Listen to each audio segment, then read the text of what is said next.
I'm happy to be here for our second webinar this year and to once again talk about improving how we conduct assurance of learning.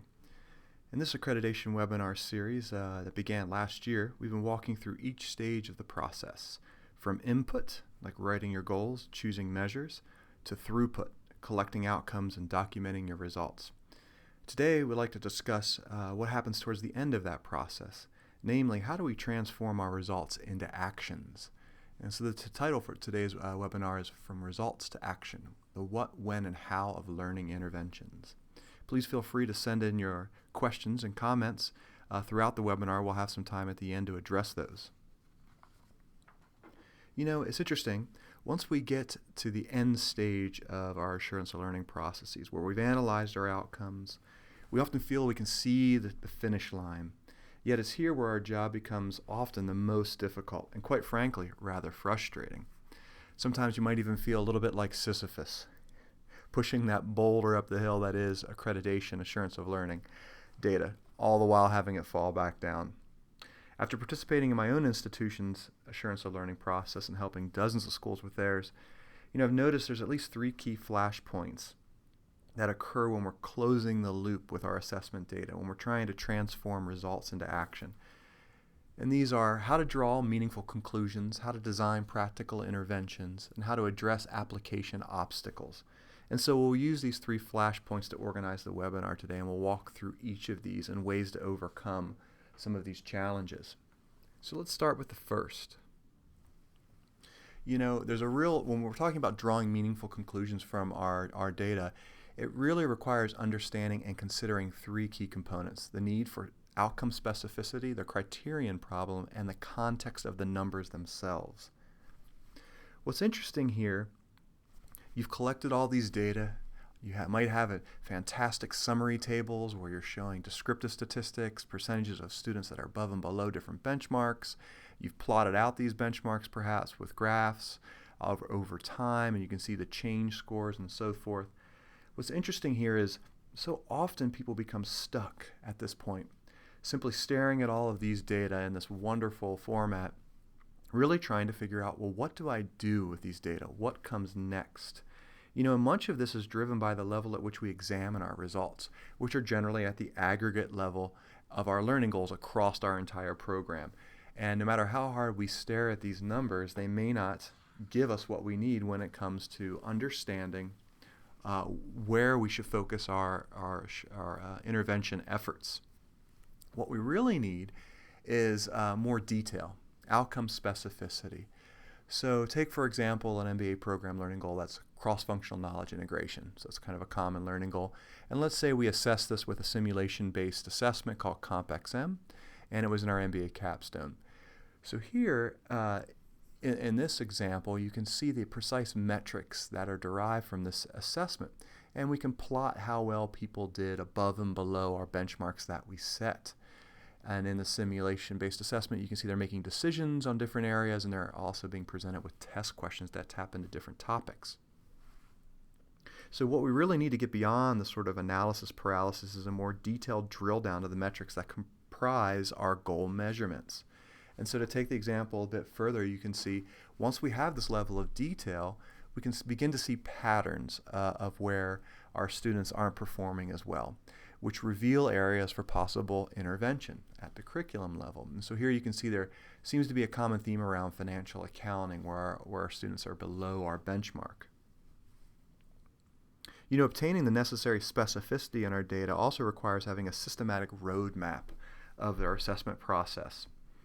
And the good news here is there's a tried and true way of approaching this. In fact, we've actually discussed this in the previous webinar this year, the very first one of 2017, where we talk about the power of creating a systematic and mapped process where you describe your learning goals for the college, you link them to different degree programs, then you link those learning goals to objectives, how they're measured, where they're measured, and then ultimately the metrics that operationalize those different objectives. The alternative, of course, is to comb through the dozens upon dozens of files you've collected, or to chase down those individual faculty members in the halls, stalk them to figure out precisely how they measure the different learning goals. If you are interested in learning more and seeing some examples of how to systematically map your process, I do encourage you to see the previous webinar, which is posted on CAPSIM's website. The second kind of component when you're thinking about drawing meaningful conclusions from your data also requires understanding and considering the criterion problem. So in short, the criterion problem is whenever we measure something that's multidimensional like learning, there's always an inherent difficulty in capturing it to its fullest. And we'll use our old friend a Venn diagram to illustrate this.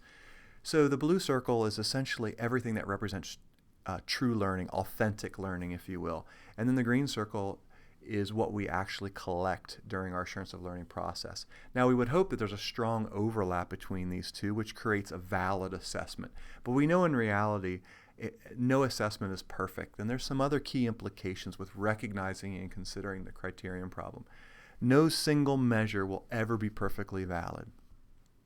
We need to recognize that adding or revising the measures we have is input into the next assurance of learning cycle. It's not necessarily you can do something about right when you're looking at the data and you're at the end of the process trying to close the loop.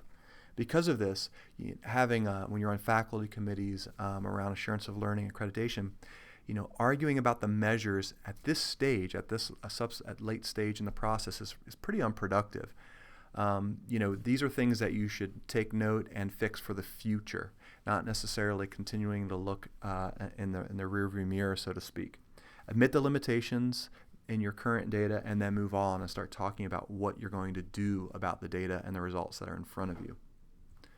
The third component of drawing meaningful conclusions also requires contextualizing your information. When we talk about the context of the numbers, there's two key aspects here. Interpreting the benchmarks or cutoff levels that you've set, and then interpreting the aggregated program level results. There's a couple things to keep in mind here. When you're interpreting the benchmark or cutoff levels that you set, here's where you can build rubrics to describe what performance levels actually mean. And a lot of schools that I've helped have spent awful lot of time building rubrics beforehand to sort of understand what does it mean to be low, medium, or high on various benchmarks. Some schools have integrated existing models like Bloom's taxonomy that ranges at levels like remembering, comprehending, applying, analyzing, synthesizing, evaluating, and so forth. There's other models out there as well, such as the SOLO model, which stands for Structured of Observed Learning Outcomes Taxonomy. Here they have various levels as well, like pre-structural, multi-structural, all the way up to extended abstract. The key is here you can use these existing taxonomies to help describe the different levels of performance that are indicated in your data. It's also important to determine the difficulty levels of your specific assessments. In other words, bringing not just conceptual models to bear, but empirical results to help interpret your benchmarks. So for example, is a 40% benchmark appropriate when the average score on an assessment is only a 51%? So the idea here is if you bring in other kinds of data that help inform is your benchmark too simple, too difficult, or too easy, that helps also contextualize your numbers. And we're thinking of the notion of interpreting aggregated program results. A couple things we want to make sure we avoid. The first is this idea of ecological fallacy. Look, if we are looking at program level results, which is typically where we stay on AOL committees, we have to realize that they are program level results. If you want to make conclusions about students, you need to use student level data to draw student level conclusions. Otherwise, you fall prey to the ecological fallacy. So I'll just give you an example to help hammer this home. Just because most of your students are marketing majors doesn't mean that being a marketing major is why the program average is low on your quantitative learning goal. You can't really draw that conclusion. If you want to draw that conclusion, you need student level data. An additional point here is if you want to make those kinds of conclusions at the student level, integrate individual demographics to help deepen your understanding. So do integrate student majors with your AOL results. Are they transfer students? In what sequence did they take these courses where you're capturing information? Early, middle, at the end? Does everybody go through in the same way? In a lot of programs, there's some autonomy and variability around when people take certain things. And if you capture those data, it might help put some context around the results that you see. So if we move to our second flashpoint, the idea of designing practical interventions, this really requires identifying and balancing the needs of the school and the students, the dual approaches to evaluation, and then the types of possible interventions that exist. And when I talk about practical interventions, I really mean interventions that work and have utility for the school. So if we're designing practical interventions that require identifying and balancing the needs of the school and the students, what we really are talking about here is the idea that the needs of the school really center on measuring program learning goals for accreditation, writing the reports, documentation. But we can't forget the needs of our students, right? This is developing the relevant knowledge and skills in their students so they can be successful in their careers. Designing effective interventions necessitates thinking about both of these, right? About those most affected by the interventions we might do, which is, of course, our students. So much of our focus really tends to be on the needs of the school. After all, we have accreditation reports to write that take an enormous amount of time. But to do this well and to design practical interventions, you must take into account the people who are going to be most affected by these interventions, and that's the students. A second point to consider are the dual approaches to evaluation. So we have to think about the way we approach evaluation. Typically assurance of learning and learning assessment for accreditation flows from our mission. We set goals that are relevant to our mission. We measure outcomes that are relevant to the goals, and then apparently we're taking action to adjust and improve the overall quality of our programs. Most of this is happening at a program level, but our data do come from the student level, right? In general, there's a broad literature on program evaluation that exists. And in general, there's two broad approaches to evaluation, what we call formative assessment and what we call summative assessment. So formative assessment's really about the assurance of learning process itself. It's about monitoring learning over time. It's about enhancing the process with which we collect data. Summative assessment's really about evaluating learning and documenting those results. What we most often conduct as part of our assurance of learning processes is summative assessment. This is where we're capturing learning outcomes and documenting them. But it's just as important to also focus on formative level assessments, oftentimes not done but critical because it really helps identify ways to close the loop and to identify practical interventions. It's as simple as how frequently are these conducted during assurance of learning? Not so much. And it can be as simple as asking questions such as, how effective is our current assurance of learning process? Are we positively changing the way faculty deliver instructions? Are we measuring outcomes in optimal ways and the best times in our curriculum? Are students receiving developmental feedback along the way? These are the kinds of questions that we can ask. And look, you can engage students, faculty members as well into this process to give you more data to put into your reports to help you better understand and design different interventions. And the last important component around designing practical interventions is really understanding the different types of interventions that are possible, that are feasible. And so let's start at the student level first, the program level first. And so here there are a lot of different kinds of interventions. You can spend endless time on online finding samples, sample reports of institutions, the way they've sort of had curriculum interventions and so forth. So what I wanted to do in this webinar is to kind of create more of a framework for you to think about the things that work well at your institutions, things that you're able to do. And the idea behind having a framework will allow you to have a more efficient and effective decision-making process of what might work at your institution. So on that note, if we think of program level interventions, I'd say there's probably 4 buckets in general of interventions you can do. Ultimately, you could change the mission requirements if you wanted. That is a possibility, although I will say after doing this for a number of years, I don't think I've encountered a school that changed its admission requirements due to results it received during assurance of learning. What this means is you could make it harder to get into your program. You can make it easier to get into your program. You could change the experience requirements, for example. What schools often do is choose within course revision. So here you might add new content into a course, add an additional module, an additional lecture, or you might increase the emphasis of a specific module that's already in there.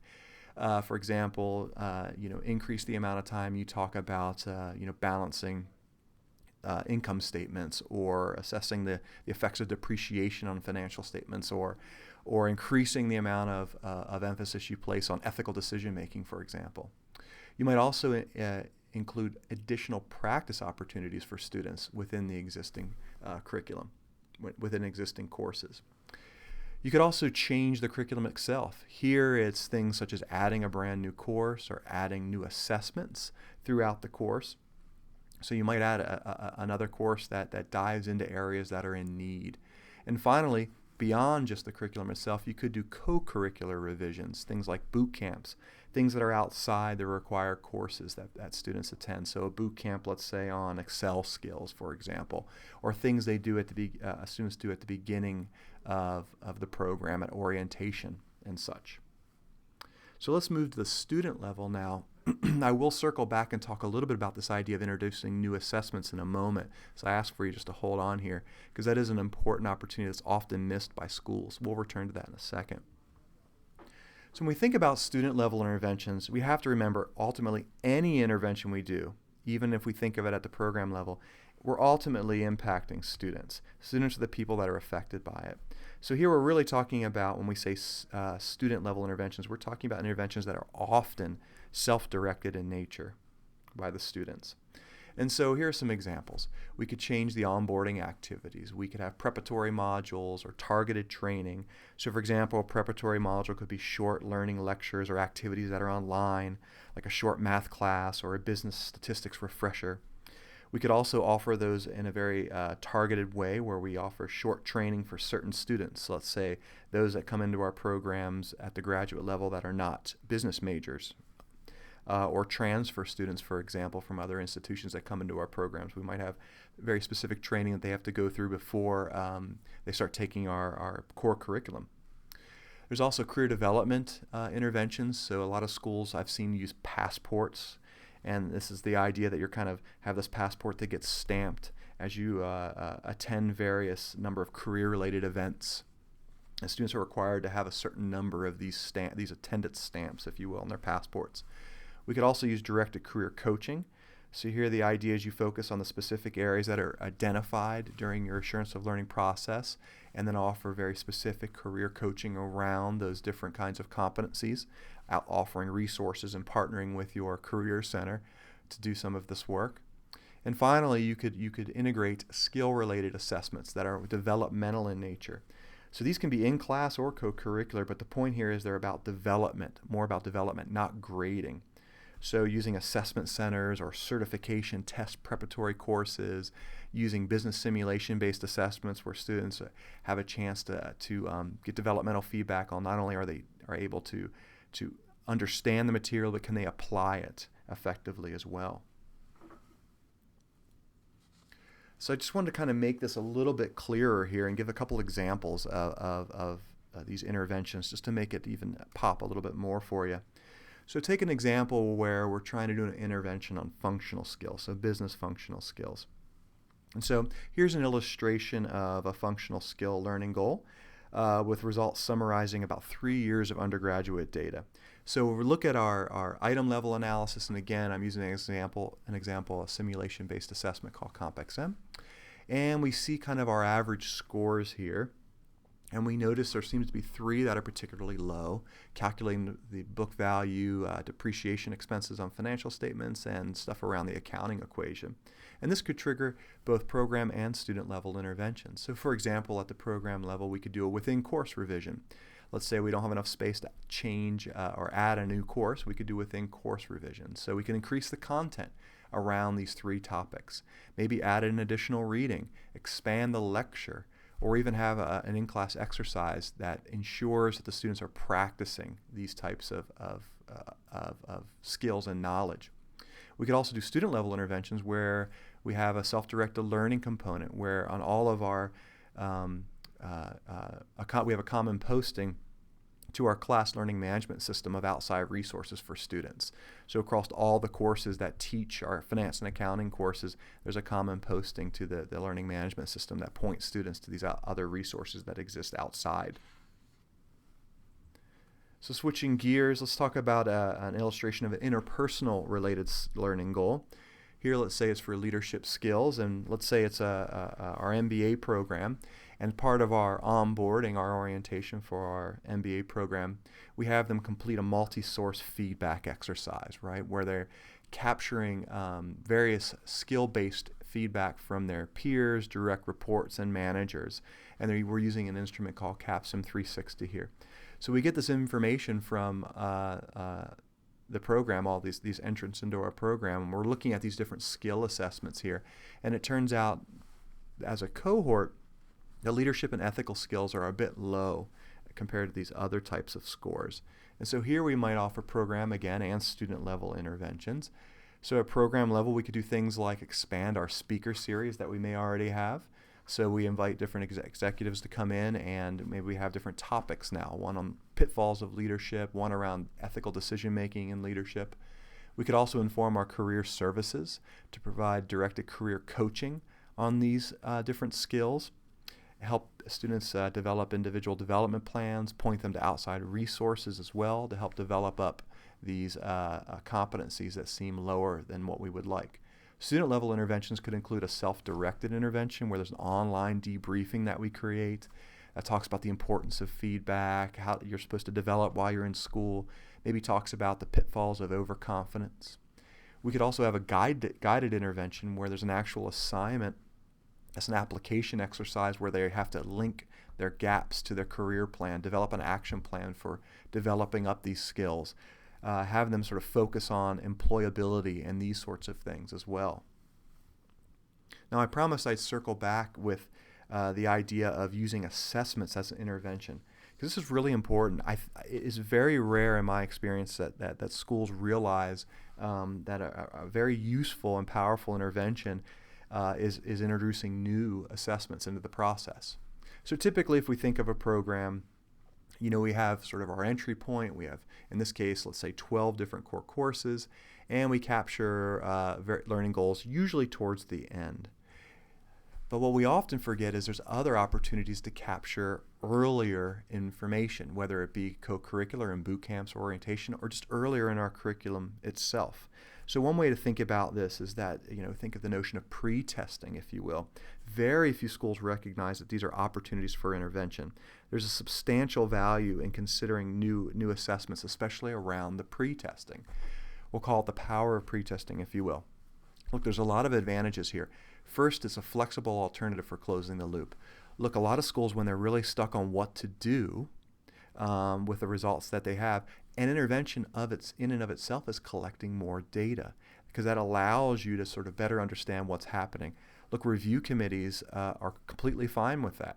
If you're trying to interpret your data and you can't quite understand exactly what the interventions can be, collect more information to enlighten that. The whole point of accreditation and learning assurance of learning is to get you to focus on your program and continuous improvement. So collecting data is part of that. Another added benefit here is, it gives you much more robust and justifiable benchmarks. The reason being here is now you're shifting attention away from just end of program proficiency to now you're examining change and growth over time. So if you really think about it, it doesn't necessarily matter if only 30% of your students are above a certain benchmark. Now the conversation is how many of your students have changed over time and developed these knowledge and skills that are part of your learning goals. It's a completely different conversation. And last but not least, this really speaks to the needs of the student as well, because it enhances their development. You're integrating and exposing early and often the idea of assessment and getting feedback around the assessment. Which is incredible for what our students need to have to develop over time in our programs. So now finally, the third flashpoint really stems from how do we address obstacles to applying our interventions. And so this really requires focusing and anchoring our conversations to program quality, the interventions to content, not faculty, and to realize that the true purpose of what we do is really to help students' careers. If we go back to why we're even doing what we're doing here, the reason we embark on this journey around assurance learning is all about continuous improvement through evidence-based action. And you can see this in the various standards of accrediting bodies. I'm highlighting it right now. These are actual standards by both ACBSP and AACSB. And you can see the need for evidence around improving the quality of our programs and developing our students. What's interesting here is that, even the crankiest faculty member would be hard-pressed to argue that program quality is unimportant. So you really have to kind of center the conversations around program quality. Speaking of cranky faculty, we really have to make the interventions be linked to content, not faculty themselves. There's a real change imperative here. If we think of the principles of effective organizational consulting and negotiation here, right, they really become relevant. The change imperative is that it must be about the program, the curriculum, and the students, not about an individual faculty member's performance, their competence, and so forth. And so how do we get over this obstacle? Time and time again, I've been at schools and working through with the assessment committee, trying to understand what's happening and having all the faculty stakeholders there. And so many times there's just arguments about, if people not wanting to look at these results because they think it shines negatively on their performance, and they prefer to just have their head in the sand, as our little friend, our ostrich here on the bottom right. But if you take a page out of effective organizational consulting, there are clear ways to sort of move beyond this. The first and most important step is really to gain agreement on the importance of the content itself. Until you gain that buy-in on how important the content is we're teaching, you can't do anything else. That's the first step. So it really can be as simple as, okay, do we want our students to understand the effects of depreciation on the income statement? Do we want our students to understand what the ethical decision-making process entails? Do we want our students to be effective decision makers and cross-functional business thinkers and strategic thinkers? And most people will say yes. But the notion is you begin the discussion around that content. Then you can move to, how is that content actually taught right now, practiced and assessed? And then once you kind of list out the way things are currently taught, practiced, and assessed, then you can begin to explore ways to improve the effectiveness of the delivery, the practice, and the assessment. And then finally, we can't forget to build in measurement checkpoints for continuous feedback. Look, you don't want to wait the entire assessment cycle to revisit if an intervention is even working. This will also allow some of the people that may be resistors, if you will, in this process, it'll give them a chance to say, okay, this is not a change that we're absolutely making right now at this moment. This is a change that we're going to attempt and collect data to make sure it's working. If it isn't, we'll shift and we'll collect additional data and try something different. These kinds of steps help really get beyond some of the obstacles of resistance that you might encounter during your intervention development stage of assurance of learning. And so last but not least, when we're thinking about turning our results into action, we really have to remember the true purpose of why we're even doing this is about our students' careers. The penultimate reason for why our programs even exist are for the students. We wouldn't be here if students weren't coming to us. So the question really is, how do we boost the value of our assessments and interventions for students' careers? And there's 4 key ways of boosting engagement and usefulness of our assessments for students themselves. The extent to which we can enhance the perceptions of usefulness or the career relevance of the data we're capturing. Can we use interventions with higher fidelity or realness? They feel more real. So using simulation-based assessments versus just paper and pencil type assessments. The extent to which our interventions boost both knowledge and skills, knowing and doing, increases the relevance and the impact that they'll have on students' careers. And finally, are we delivering actionable feedback for building competencies? Not just extracting and measuring data from the students, but are we giving back information, news they can use to improve their own success? Look, when accounting students are told that assessments are based on what they'll eventually need to know, for example, to pass the CPA, relevance is obvious. But can we say that for other types of assessments that we use, like, say, the major field test or other kinds of exams that we're including? The key is we really need to make it link to what is needed for the student's career success and to provide that feedback to them, not just extract information. So I really appreciate your time here. We covered a lot of material. Hopefully you at least found a few nuggets in there that will make your assurance of learning and closing the loop processes both more effective and more efficient. I just wanted to point out There's a whole library now of these accreditation and learning assessment webinar series through CAPSIM's website. You can see some of them from last year, and this is our second one from this year. And stay tuned for a third one coming up, which is really around best practices for integrating simulation-based learning.